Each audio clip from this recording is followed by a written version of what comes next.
Bem-vindo, galera, ao nosso podcast do Carlinho, um podcast para você refletir a vida, para você ser feliz, para você se alegrar um pouco, para você conversar comigo, né? Estou aqui para conversar com você e eu trazer um pouco de coisas que eu vi na semana, de coisas que eu olhei, observei e que eu acho importante trazer aqui para a gente conversar um pouco, né?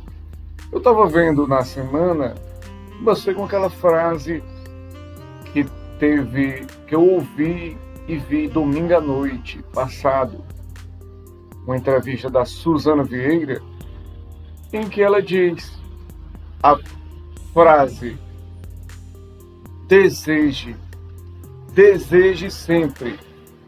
Uma mulher de 82 anos, muito bem de saúde, muito bem de... Você olhando para ela muito bem, mas que revelou que tinha muitos problemas de saúde, mas que se mantinha bem, porque ela desejava ser feliz, desejava ter experiências sexuais, desejava viver, né? E isso manteve ela e mantém ela viva, né? E é essa frase que eu inicio esse podcast de hoje, sobre essa frase, deseje, né? E eu estava vendo um pouco de alguns assuntos para trazer para cá, e eu vi sobre a morte do diretor de Super Size Me, Morgan Spurlock, que morreu de câncer aos 53 anos de idade. Ele que no documentário sobre a dieta do palhaço, ele foi indicado ao Oscar e arrecadou 22 milhões em bilheteria em todo o mundo. Ele morreu aos 53 anos, vítima de câncer. Muita gente diz que as matérias que falam sobre ele ter morrido de câncer, o diretor do Super Size Me, e as pessoas dizem que estão tentando fazer a matéria sensacionalista, dizendo que ele morreu por causa do McDonald's e tudo. Não, a galera não está dizendo que ele morreu por causa do McDonald's. Ele fez essa experiência de um mês no McDonald's, em que ele passou um mês comendo só McDonald's, e, claro, os problemas de saúde foram mostrados na época no corpo dele, o aumento da obesidade, da diabetes, hipertensão, tudo o corpo dele mostrou na época. Mas se ele morreu de câncer aos 53 anos agora, ninguém está dizendo que foi por causa dessa época. Pode ter sido, mas para dar notícia da morte dele, se remete a essa época, porque ele é conhecido por essa série, né? Por esse filme, né? Claro, depois ele trabalhou aí em várias outras produções, né? Porque ele é um cara que se dedicou ao cinema. Ele se formou em Nova York em 1993 em cinema, e depois foi falar aí, entre mais de 70 documentários e séries, ele foi explorar aí vários assuntos, né? Porque ele gosta de assuntos que possam trazer repercussão e reflexão da sociedade.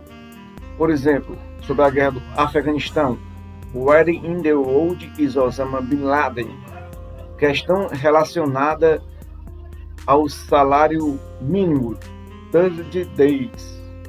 A influência do marketing sobre os consumidores em The Greatest Mobile Ever Sold. E o impacto das grandes corporações sobre as fazendas familiares em Super Size Me 2, o frango nosso de cada dia. Ele também teve algumas polêmicas, porque em 2017 ele admitiu que tinha um histórico de estupro e assédio. Teve aquele movimento Me Too, né? Das mulheres contra denúncias aí de executivos e atores de Hollywood, como Harvey Weinstein. Ele assumiu pelo Twitter que já foi acusado de estupro durante a universidade e assediou um assistente de trabalho. Apesar de nunca ter sido denunciado sobre isso, nem condenado nem nada, mas ele realmente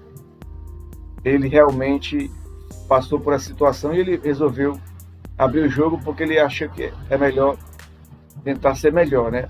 Ele disse assim, abre aspas: Ao reconhecer e abrir publicamente o que fiz nesta situação terrível, eu espero empoderar a mudança em mim mesmo. Nós todos devemos achar a coragem para admitir nossas falhas. Mais do que qualquer coisa, espero reconstruir a confiança e o respeito daqueles que mais amo. Não sei se mereço, mas vou trabalhar todos os dias para reconquistar. Eu farei melhor, eu serei melhor, acredito que todos podemos ser melhor. Fecha aspas. Ele admitiu aí que tinha problemas aí em relação ao sexo, né? E ele acabou tentando refletir um pouco melhor e expor um pouco a sua história, né? É muito importante esse produtor, diretor, trouxe questões muito interessantes para o cinema e deixa a gente, com essa morte dele, triste, né? Grande diretor aí que nos deixou, mas é a vida, né? E a gente segue aí o nosso programa, trazendo outro assunto, né? Eu acabei vendo aí um documentário de 3 episódios na Netflix, chamado Ashley Madison, Sexo, Mentiras e Escândalo.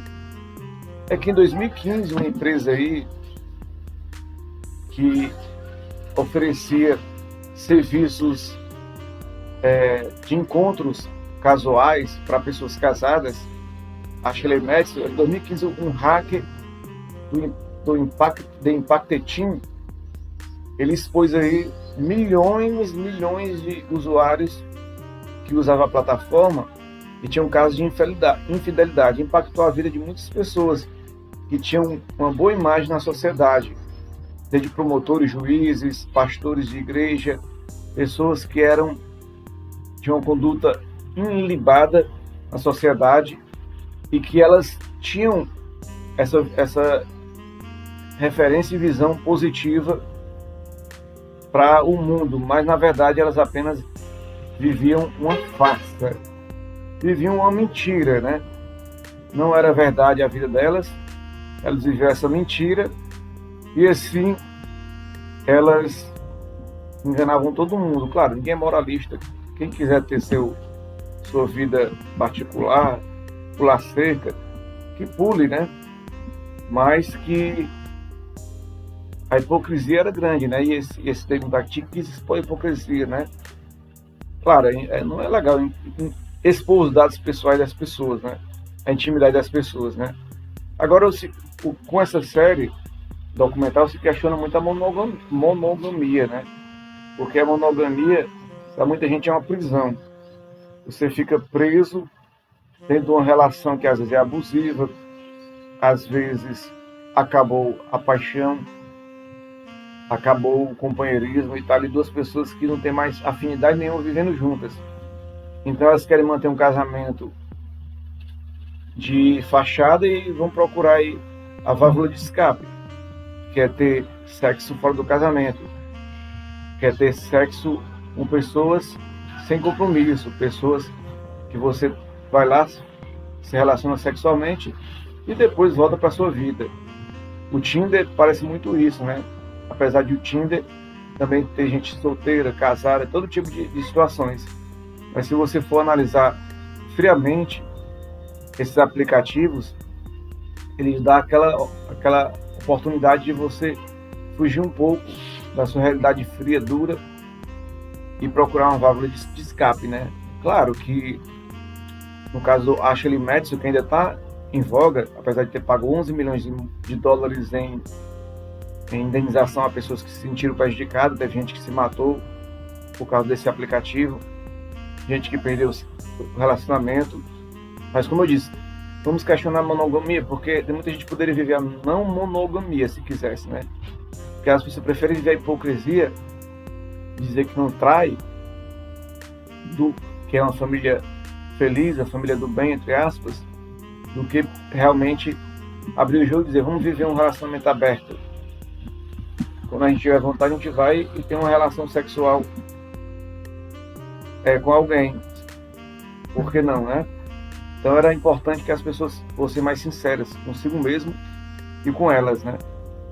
E falando nisso, tem uma polêmica do jogador do América Mineiro, num jogo aí entre América e Santos, em que o América venceu 2-1.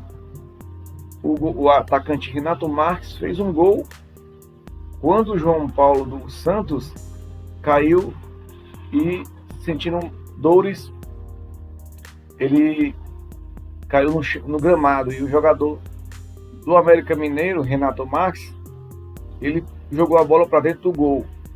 A polêmica foi instalada porque o árbitro validou o gol e todo mundo começou a julgar o jogador Renato Marques, até porque depois o João Paulo, goleiro, realmente mostrou contusão, está até fora da temporada, e o Renato Marques, ele fez o gol, mas apesar de muita gente condenar, muita gente julgar, muita gente falar mal, eu coloco muito na conta de que num lance não tem como o cara refletir em segundos que o goleiro está machucado de verdade. Às vezes muitas vezes acontece no futebol fingimento, e questão de segundo ele não tinha como decidir, ele apenas botou a bola para dentro, mas quem validou o gol foi o árbitro.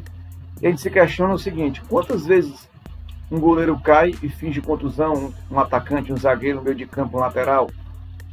E às vezes o árbitro cai na do cara e vai ver, o cara não tem nada, é apenas frescura, né, do cara para ganhar tempo, fazer cera, né? E às vezes o árbitro deixa a bola rolar e acontece o gol de adversários, né? Já aconteceu várias vezes gols com jogadores caídos, né?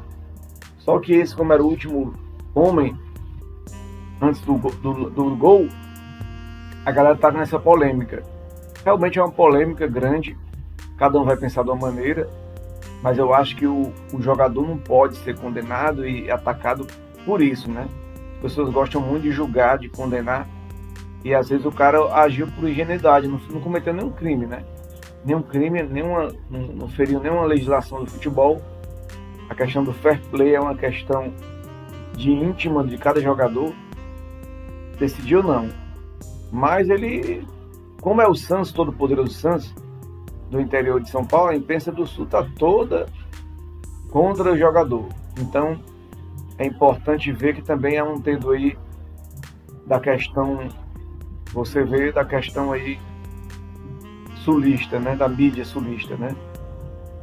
E refletindo um pouco sobre futebol também, eu vi a série Romário, o cara. Romário, o cara. Esse cara sou eu, não, esse cara é o Romário.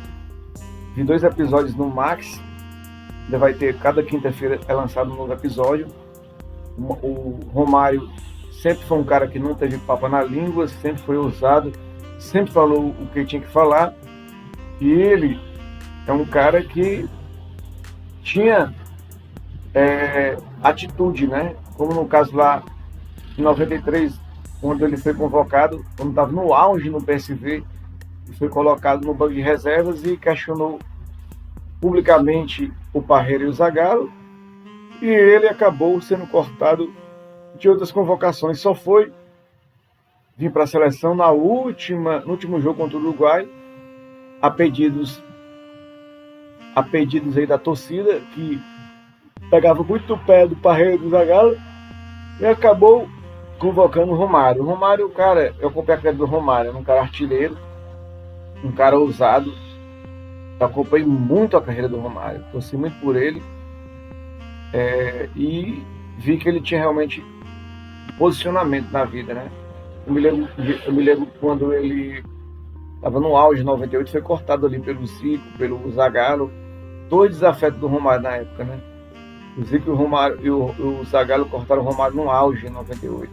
Em 2002 também ele estava no auge e foi cortado da seleção brasileira já pelo Filipão ali, né? E a vida é isso, né, cara? Ele resistiu, continuou e seguiu sua vida, né? Tem uma história de sucesso mesmo, né?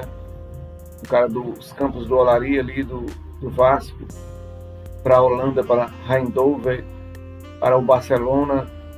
É um cara que se consagrou, tem a sua história, e ser respeitada essa história do Romário. Eu acho muito bonita a história dele, eu respeito a história do Romário.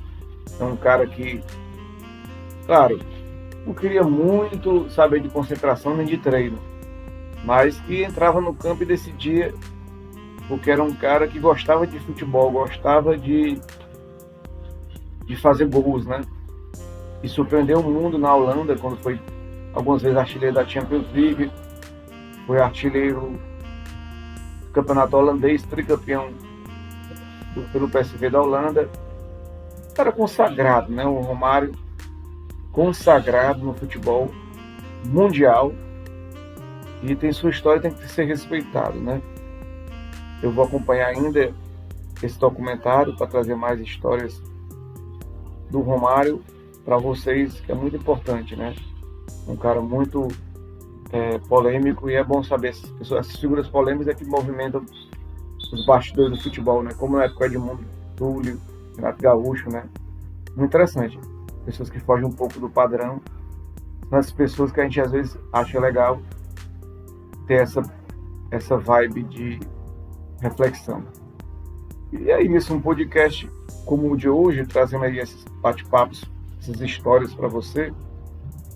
E eu estou aqui lutando bravamente depois de uma semana de esforço, né, físico, mental, para dizer que está muito difícil, porque a parte econômica para mim não está essas coisas todas, né? Então eu estou com uma dificuldade muito grande para ganhar dinheiro, né? Estou ganhando dinheiro, o meu ramo de trabalho está muito difícil, é difícil resistir, por isso que eu estou estudando, estou me preparando para outras oportunidades, mas as coisas não acontecem da noite por dia, e por não acontecer da noite por dia, acontece que a gente fica sofrendo ali com as dificuldades batendo na nossa porta, dia a dia, dia e noite, e a gente tem que superar e tentar vencer as dificuldades, mas a gente tem que continuar lutando, né? Tente outra vez, porque a vida não para, o tempo não para, a gente tem que continuar, não é fácil para ninguém. Temos que ter fé, esperança, porque tudo pode acontecer se a gente acreditar, né?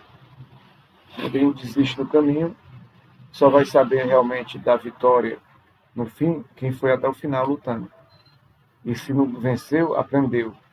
O aprendizado forma você mais forte para outras oportunidades você vencer, porque você vai vencer. Tenha fé, acredite que a vitória vem. Não é fácil, desistir é o caminho mais fácil para todo mundo, né? Mas a gente tem que acreditar, né? A gente se manter vivo, esperançoso e acreditando sempre que vai acontecer, a vitória vai acontecer, a mudança vai acontecer.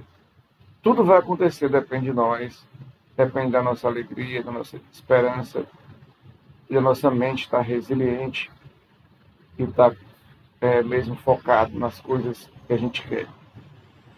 É bom desopilar às vezes, dar uma voltinha? É, mas até para dar uma voltinha tem que ter dinheiro, eu não estou com dinheiro para isso, mas eu acredito que tudo vai passar. Todos os momentos bons e os momentos ruins passam, e a gente tem que estar sempre ligado nisso.